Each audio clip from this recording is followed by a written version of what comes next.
السلام عليكم أولاد خالتي المحترمين. خلونا نتناول بهذه الحلقة موضوعين. الأول له علاقة بتسريبات الأمير السعودي سلطان بن مشعل آل سعود وكيف أشعلت مواقع التواصل الاجتماعي، والموضوع الثاني أيضا له علاقة بوثائق مسربة كشفت عن إهداء ابن سلمان خيمة لإبستن.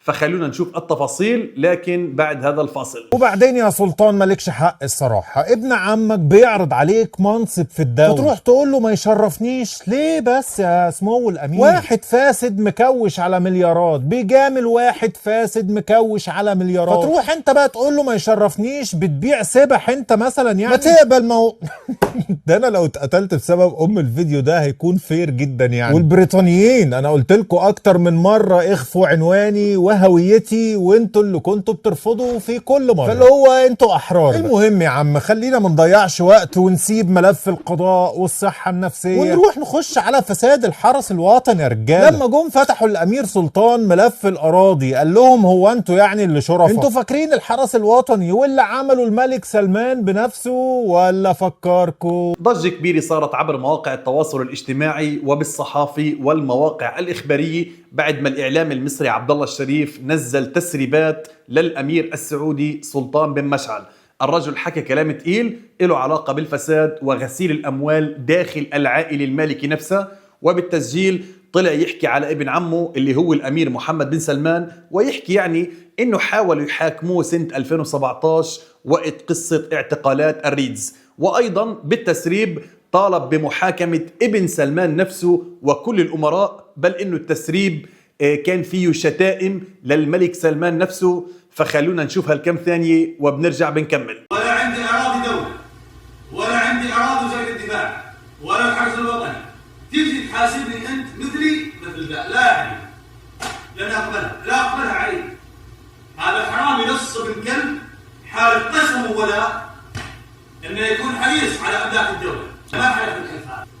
انا ما مسكت المصحف يوم من الايام حتى كانت كوتشينه، واقسم بالله انا كنت مخلصا لله ومليكي ووطني، تمام؟ وانا راعي ما اوكلت عليه بذمه وضمير، بذمه وامانه، تمام؟ وانا لا اروح على سوء اسعار الدوله. وهذا الحلف اوكي، وش الحلف اللي انا حلفته؟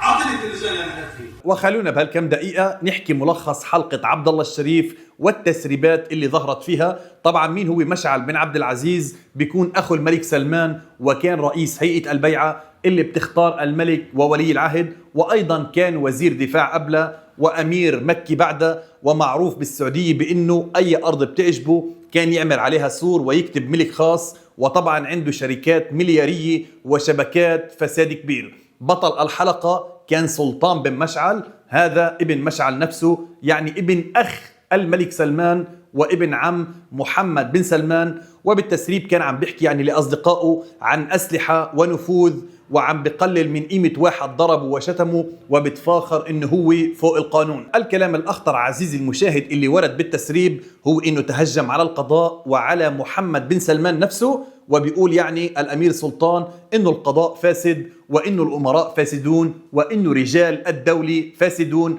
وانه الشعب عارف انه الكل فاسد، وانه محمد بن سلمان بيستخدم القضاء كعصاية يضرب فيها افراد العائلة وبيصادر مصاريهم. وبيقول ايضا انه لما محمد بن سلمان حاول يحاكمه قال انه ليش بتحاكمني انا؟ روح حاكم كل الامراء الفاسدين والقصة مش على مزاجك. تيجي تحاسبني ايش عندي؟ بس انا اللي بحاسبك، انت شو قاعد هنا؟ صح. انا لما اجي اشتري لي ارض ان شاء الله 10 ملايين، كم قيمتها؟ 145 مليون. هذه 145 من وين جبتها؟ والله هذا تجارتي وهذا شغلي. لما بدفع 145 مليون ريال ما تجي تسالني من وين، انما اسال هذا ابو علاقي، ابو ملف اخضر علاقي، انا عاطل عن شوي اللي عنده مليارين، هذا اسال. هذا من وين؟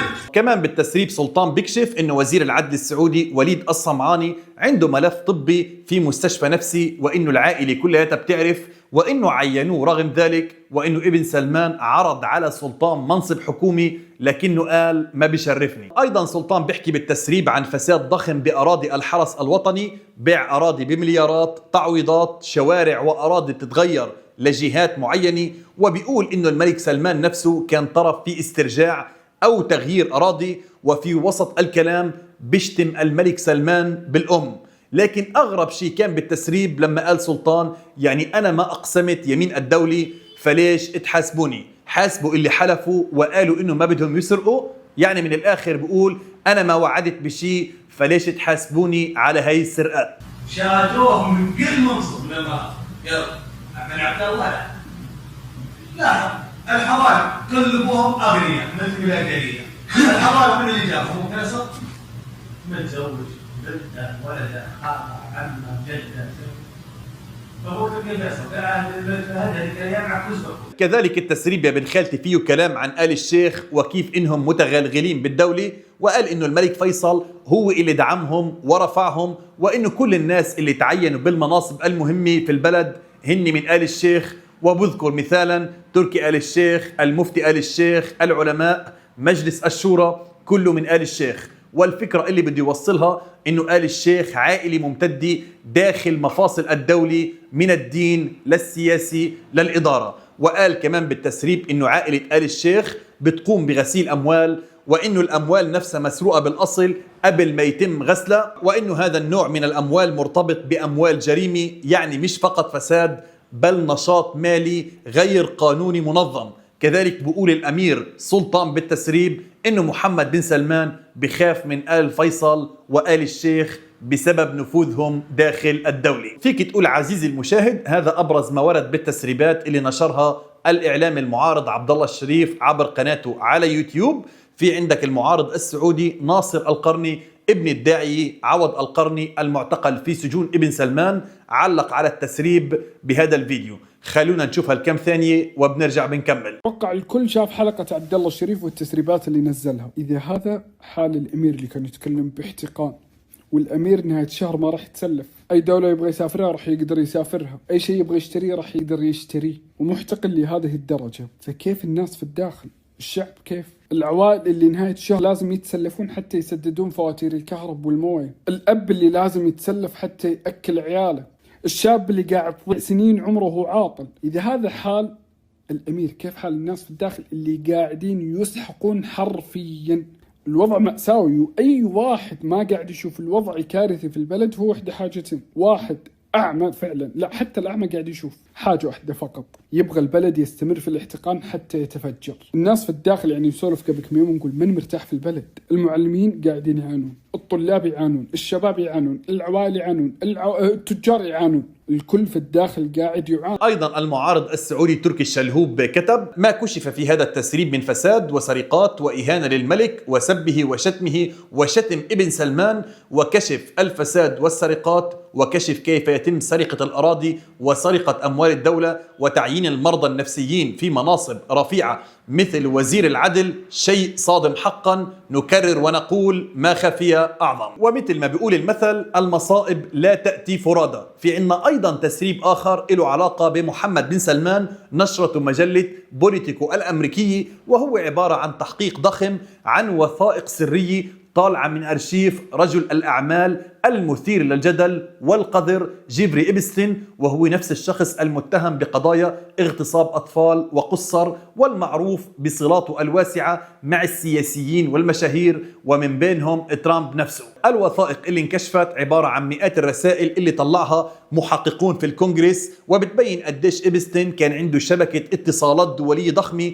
وطبعا هون نحن مش عم نحكي عن ناس عاديين، في عندك ناس مقربة من محمد بن سلمان ودبلوماسيين وروس ومسؤولين أوروبيين، وكان يناقش معهم يعني سياسات ترامب خلال ولايته الأولى. المهم من ضمن الوثائق في شيء بخص محمد بن سلمان، وتحديدا الجانب المتعلق بأنه كان في تواصل مباشر بين إبستين وبين ابن سلمان، ومش مجرد معرفة عابرة ولا صداقة من بعيد، لا في علاقة وثيقة بيناتهم.